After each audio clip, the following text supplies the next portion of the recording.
मन के बहानों से ऊपर कैसे उठे।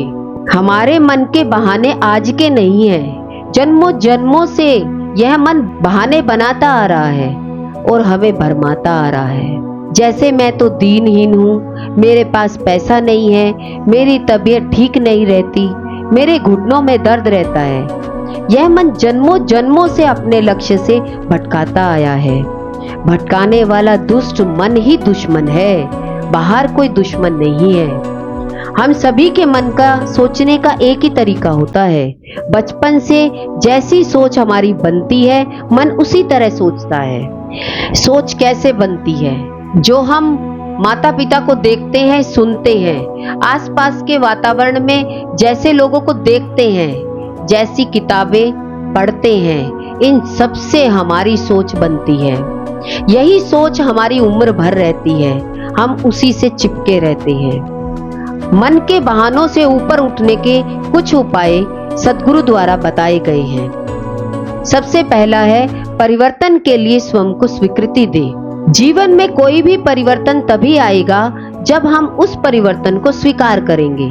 यदि हम स्वयं ही बदलना नहीं चाहते तो कोई भी हमको परिवर्तन के लिए विवश नहीं कर सकता। इसलिए गुरु भगवान गले पर हाथ रखवाकर यह प्रतिज्ञा करने के लिए कहते हैं, मैं परिवर्तन के लिए तैयार हूँ। आप ही अपने से कहिए, मैं अपने जीवन में परिवर्तन को स्वीकार करता हूँ। मैं हर बात के लिए तैयार हूँ जो मेरे जीवन में आनंद, शांति व प्रेम लाए। दूसरा, अपने जीवन की जिम्मेदारी स्वयं ले। जब तक हम अपने जीवन की हालत परिस्थिति के लिए अथवा मन के विकारों के लिए दूसरों को दोष देते रहते हैं, तब तक हम अपने जीवन में या मन में किसी भी प्रकार के परिवर्तन की उम्मीद नहीं कर सकते। तीसरा, वर्तमान में रहें। मन से ऊपर उठने के लिए जरूरी है कि हम वर्तमान में रहें। यदि हमारा सारा समय भूत के लिए, शोक और भविष्य के लिए, भविष्य की चिंता करने में ही व्यर्थ हो जाता है, तो फिर वर्तमान को भी हम हाथ से खो देंगे। गुरु कहते हैं, भूत पर दृष्टि इसलिए करिए कि गलतियों को समझकर उनसे सीखकर आगे सुधार किया जा सके। भविष्य पर दृष्टि इसलिए करिए कि आगे के लिए दिशा निर्धारित कर सके। परंतु कभी भी भूत या भविष्य को अपने मन पर इतना हावी न होने दीजिए कि इस पल से दृष्टि ही हट जाए। याद रखें, भूत के लिए रोने से या फिर भविष्य के लिए चिंतित होने से कुछ नहीं होगा। परिवर्तन की शक्ति सदा इस पल में ही होती है, भूत या भविष्य में नहीं। चौथा है, सतत अभ्यास और वैराग्य। अनेक जन्मों से हमारे मन को संसार में भटकने की आदत है। क्यों? क्योंकि मन को लगता है कि संसार में सुख है। प्रभु कृपा से जब जीवन में सद्गुरु आते हैं, सत्संग मिलता है, तब हमारी आंख खुलती है और हमें पता चलता है कि संसार तो दुख रूप है, इसमें कहीं भी सुख है ही नहीं। जो भी सुख प्रतीत हो रहा है वो नासमझी के कारण ही प्रतीत हो रहा है। सद्गुरु के सानिध्य में हमारा सोया विवेक जागृत होता है, फिर जीवन में वैराग्य का उदय होता है। चित्त में पड़ी वासना, संस्कार व पूर्व अभ्यास के कारण साधक का मन बार बार संसार की तरफ आकर्षित होता है, परंतु साधक सद्गुरु के पावन सानिध्य में रहकर अपने मन को बार बार साधन भजन में लगाने का सतत प्रयास करता रहता है।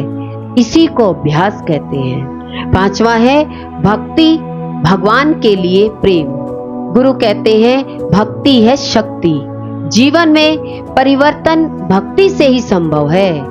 प्रेम वो बीन है जिसकी मधुर ध्वनि से सर्परूपी मन मदहोश हो, सहज ही वश हो जाता है। प्रेम में एक अद्भुत अलौकिक शक्ति है।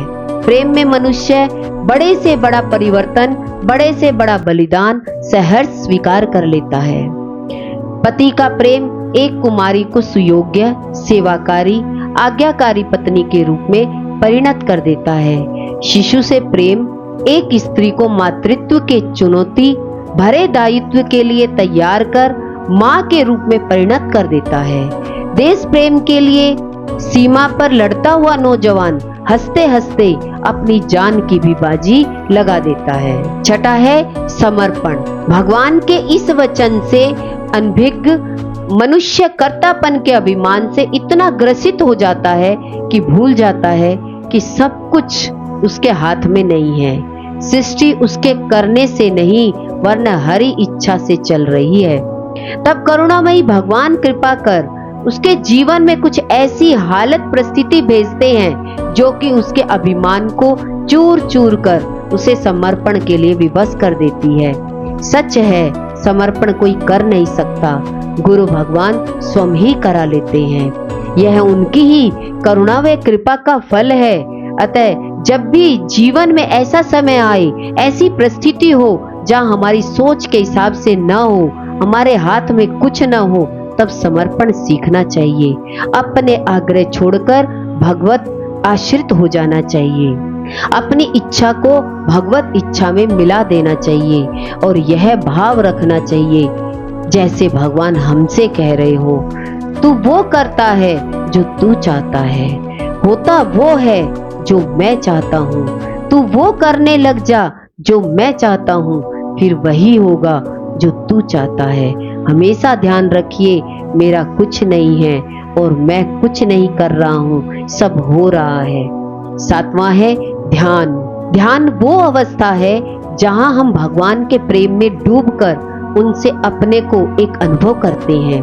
ध्यान में हमें अभूतपूर्व शांति, ऊर्जा और स्फूर्ति मिलती है जो कि हमारे शारीरिक मानसिक विकारों को दूर कर मन को शुद्ध करती है। ऐसा मन पहले से कहीं अधिक एकाग्र और संकल्प शक्ति संपन्न होती है। यह हमारे मन को साध कर हमें अध्यात्म के मार्ग पर और तीव्रता से आगे बढ़ाता है। गुरु कहते हैं, नित्य थोड़ा समय निकालकर भगवान के ध्यान में जरूर बिठाना चाहिए। भगवान के सगुण साकार रूप का ध्यान व उनकी लीला चिंतन से मन शीघ्रता से एकाग्र हो जाता है। आठवां है जाग कर रहे। दो प्रकार की मैं होती है। छोटी मैं यानी अपने को एक परिच्छिन्न शरीर करके जानना। शरीर माने तीनों, यानी अपने को अद्वितीय सच्चिदानंद स्वरूप आत्मा करके जानना। नौवां है करुणा। दया वो होती है जो हम दूसरा जानकर करते हैं। करुणा वह भाव है जो हम अपना आप जानकर करते हैं। हमारे दरवाजे पर कोई भिखारी आया और हमने उसके ऊपर तरस खाकर उसे रोटी दे दी, यह दया हुई। परंतु जब तक हम उसे खिला नहीं देंगे, हमसे रोटी नहीं खाई जाएगी, यह करुणा का भाव है। करुणा में सहज क्रिया होती है। हमको रास्ते में कोई ठंड में से सिकुड़ता व्यक्ति मिला, हमने तुरंत उसे अपना शॉल दिया, एक सहज भाव से क्रिया हो गई, यह करुणा है। अतः मन से ऊपर उठने के लिए हृदय में करुणा भाव जागृत करे, सभी के लिए करुणा का भाव हो, ऐसा हमारा स्वभाव बन जाए। गुरु भगवान के शुक्राने हैं।